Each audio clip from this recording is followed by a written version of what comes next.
the golden smile that introduced me to the days of wine and roses and you.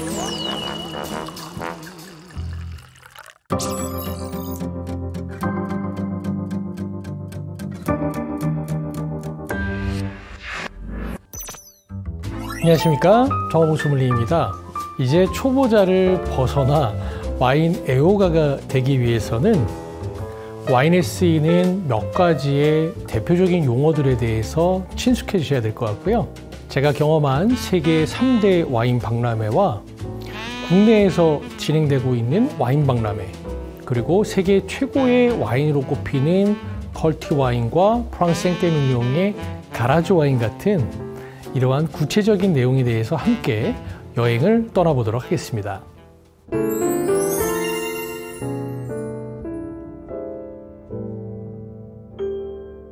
우리가 외국어를 학습하는 것과 같이, 즉 영어와 불어를 학습하기 위해서는 그들의 언어의 뜻들을 알아야 되는 것처럼 어쩔 수 없이 서양을 대표하는 음료인 와인은 와인을 표현하는 것 역시 몇 가지를 아셔야지 좀 더 친숙하게 다가가실 수 있을 것 같습니다.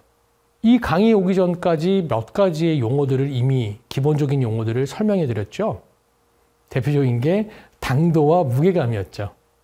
그래서 예를 들어서 앞에 있는 와인을 한 잔 맛보고서 기본적인 용어를 통해서 표현한다면 이 와인은 드라이한 스타일의 미디엄 바디 정도의 무게감이 느껴지는 와인 같아. 그렇게 표현하는 것이 맞다라는 것이죠.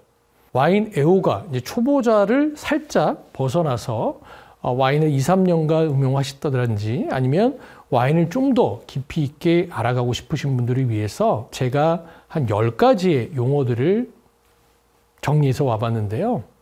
첫 번째는 바로 시트러스입니다. 시트러스란 표현은 화이트 와인 전반적으로 흐르는 와인에서 느껴지는 향이지요. 시트러스라는 카테고리 안에는 오렌지, 자몽, 레몬 같은 모든 그런 계통의 향들을 저희가 시트러스라는 표현으로 이야기할 수 있을 것 같습니다. 그래서 대체적인 화이트 와인 품종도 역시 수십여 가지가 있지만 화이트 와인에 빼놓을 수 없는 계통의 향이 바로 시트러스라고 보시면 될 것 같습니다. 두 번째로는 이스트입니다. 이스트라는 것은 여러분 빵을 구울 때 나는 냄새라고 흔히 기억하실 수도 있을 것 같은데요. 화이트 와인 중에서는 고급 샴페인과 혹은 꼬뚜트 본 지역의 즉 2차 발효를 통해서 화이트 와인 중에서도 장기 숙성이 가능한 와인들이 몇몇 있거든요. 이런 고급 샴페인과 메르소 몽라쉐 같은 장기 숙성이 가능한 화이트 와인에서 보통 이런 이스트적인 향들이 풍미가 나기도 합니다. 와인에서 쓰는 이스트는 이렇게 고급 샴페인과 화이트 와인에서 나는 향기구나, 이런 것들을 설명드리기 위해서 지금 제가 이스트에 대한 얘기를 설명드리고 있는 것이죠. 세 번째로는 미네랄리티입니다. 참 와닿지 않죠? 미네랄리티. 예. 미네랄리티는 말 그대로 풍미가 복합적이면서 영어 표현은 earthy한, 즉 약간 토양의 느낌이 나면서 쇠 느낌, 이런 부분들을 저희가 날 때 미네랄리티라고 하는데요. 화이트 와인 중에서도 심플한 프루티한 과일 향이 나는 것이 아니라 역시나 앞서 말씀드렸던 이스트처럼 복합미들이 나고 좋은 화이트 와인들에서 표현할 때 우리가 미네랄리티라고 표현하기도 합니다. 네 번째로 조금 부정적인 표현입니다. 플랫됐다고 표현하는데요. 샴페인이나 스파클링 와인들을 하루 정도 열어놓게 되면 그 스파클링들이 다 날아가게 되고, 그런 하루 지난 스파클링이나 샴페인들을 시음하시게 되면 산도가 거의 느껴지지 않고 그런 느낌들을 저희가 와인에서는 플랫됐다는 표현을 쓰기도 합니다. 레드 와인 중에서 밸런스가 맞지 않고 탄닌이 높거나 알코올 도수가 높은 와인을 우리가 harsh라고 표현하는데요. 보통 레드 와인에는 알코올과 산도와 탄닌이 3개의 꼭지점을 이루고 있고, 우리가 균형감이 잘 맞다는 것은 그 삼각형이 정삼각형을 이루었을 때 인간의 미각은 입안에서 균형감이 잘 맞았다고 느끼는데요. 하시란 표현은 바로 그 균형감이 하나에 치우쳤을 때 이야기하는 것이라고 보시면 될 것 같습니다. 아까 시트러스가 화이트 와인의 주로 기본적으로 나는 향이라면 모든 레드 와인의 기본적으로 나는 향은 블랙커런트 혹은 카시스 향이라고 볼 수가 있습니다. 베리나무 열매의 왕이라고 표현하고요. 그러다 보니까 보르도 와인을 기준으로 해서 카베르네 소비뇽과 메를로 이런 주품종들이 바로 이 블랙 커런트 향이 지배적인 향이라고 보시면 되겠습니다. 아로마는 1차적인 향이라고 보시면 되겠고요. 2차적으로 숙성을 통해서 날 수 있는 향을 저희가 부케라고 할 수 있을 것 같습니다. 그래서 아로마는 과일향이라면, 그냥 와인 본연에서 나는 향이라면 2차적인 향은 숙성을 통해서 약간 가죽향, 리더 혹은 뭐 타바코, 담배향 이런 것들이 바로 부케라고 표현할 수 있을 것 같습니다. 네, 그 다음은 오크향입니다. 오키라고도 표현하는데요. 레드와인은 바로 와인을 만들자마자 시음하게 되면 탄닌이 높아서 바로 와인을 뱉게 되는데요. 땡감처럼. 그래서 레드와인은 오크, 참나무의 숙성을 하게 되고 그 참나무의 숙성을 통해서 흔히 영어로 버터리한 느낌 혹은 그 참나무의 스파이시함들이 들어가서 오키라는 표현 속에서는 그런 복합적인 표현을 같이 포함하고 있는 느낌이라고 보시면 될 것 같습니다. 그 다음에 실키하다. 통상 균형감이 잘 맞은 와인은 목 넘김 이후에도 지속적으로 여운이 오래되는데요. 실키하다는 표현은 혹은 뭐 벨벳 텍스처라는 표현도 쓰기도 하는데 보통 좋은 프리미엄 와인에서 느껴지는 느낌과 사용하는 용어입니다. 그리고 마지막으로 인간은 목 넘김 이후로 와인의 향이 한 번 더 올라가서 후광을 타고서 그 향이 지속적인 향을 느낄 수가 있는데요. 그래서 조금 낮은 가격의 와인들은 뒤에 뚝 끊기는 느낌이라면 좋은 와인들은 목 넘김 이후에도 오랫동안 그 와인의 여운이 우리의 후광을 타고 입안 가득히 그리고 향 가득히 지속적인 것이죠. 그래서 그것을 표현할 때 우리가 피니쉬라고 표현하고 혹은 다른 말로는 랭스라는 표현도 같은 표현입니다. 다시 한번 말씀드리지만 여러분들에게 어렵게 느껴지시겠지만 즉 와인이라는 것이 서양의 음료이고 이미 그들은 그 와인을 표현하는 것을 이렇게 몇 가지의 용어로 이야기하고 있고 우리는 어쩔 수 없이 그 용어들에 대한 학습을 통해서 이제 조금씩 깊숙이 와인에 대한 표현과 테이스팅을 친해지고 얘기할 수 있는 것이겠죠.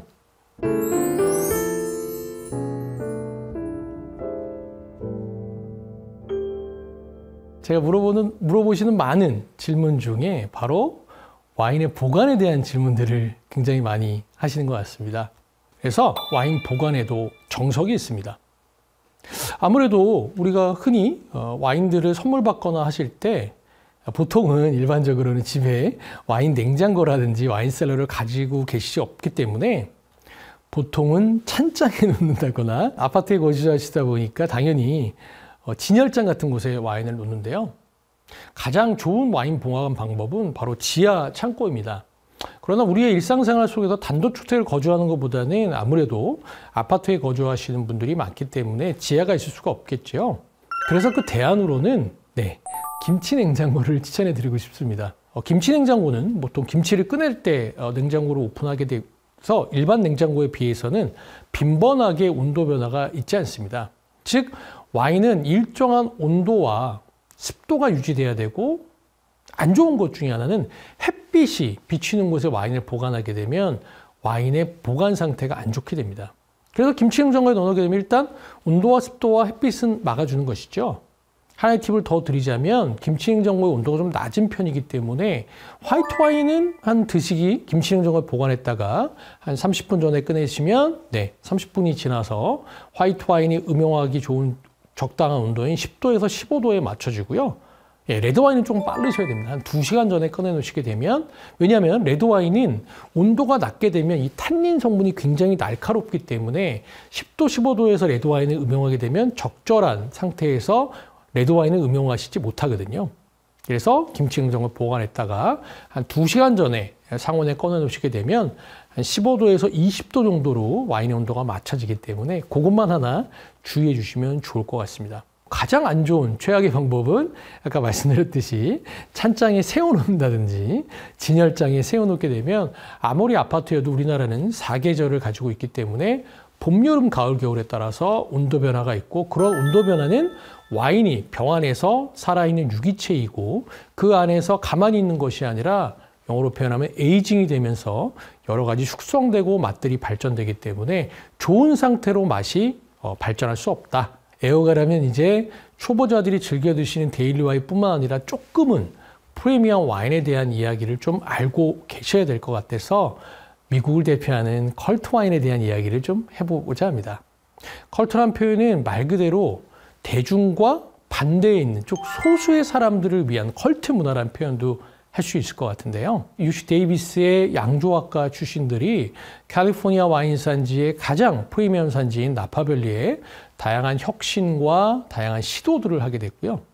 그래서 바로 앞선 로버트 파커가 전 세계 최고의 와인 평론가였는데 공교롭게 로버트 파커가 굉장히 좋아하는 스타일의 굉장히 프루티하고 알코올 도수가 높은 이런 나파밸리 전형의 컬트 와인들의 스타일을 만들게 되고 대표적인 그레이스 패밀리부터 시작해서 1990년대 초반에는 스크리밍 이글, 할란, 콜긴 이런 와인들이 바로 파커가 100점 만점에 점수를 주게 되면서 그 와인은 시장에서 사라지게 되고 사람의 심리가 돈이 있어도 그 와인을 살 수 없게 되자 더 가격은 점점 높아졌던 것 같습니다. 더불어서 바로 나파밸리가 샌프란시스코에 있었기 때문에 IT의 붐을 타고 여러 가지 IT 기업들의 어마어마한 성공으로 인해서 그 IT 기업들에서 많은 부를 얻을 수 있었던 임원들과 CEO 역시 바로 컬트 와인들에 대한 관심을 가져서 이런 컬트 와인들의 군이 만들어지게 된 것 같습니다. 또 하나는 보르도에 메독 지방에 1855년도에 그랑크루가 있었다면 생테밀리옹 지역에서는 바로 가라지라는 게 차고란 뜻인데요. 말 그대로 와인을 아주 적은 양, 1헥타르, 2헥타르 정도의 적은 양을 수확해서 또 컬트 와인처럼 다양한 혁신과 본인이 해보고 싶은 시도들을 많이 진행해서 이런 와인들을 생테밀리옹의 가라지 와인이라고 하고 가라지 와인의 효시는 샤또 르팽을 기점으로 해서 장르 뚜드뱅이라는 은행원이 바로 샤또 발랑드로라는 와인을 만들면서 또 가라지 와인이라는 군을 만들게 됐죠. 컬트 와인과 가라지 와인은 와인 업계에서 즉 애호가들 입장에서는 반드시 한 번은 꼭 테이스팅해보고 싶고 만나보고 싶은 와인이기 때문에 컬트 와인과 가라지 와인에 대한 설명을 짧게 드렸습니다.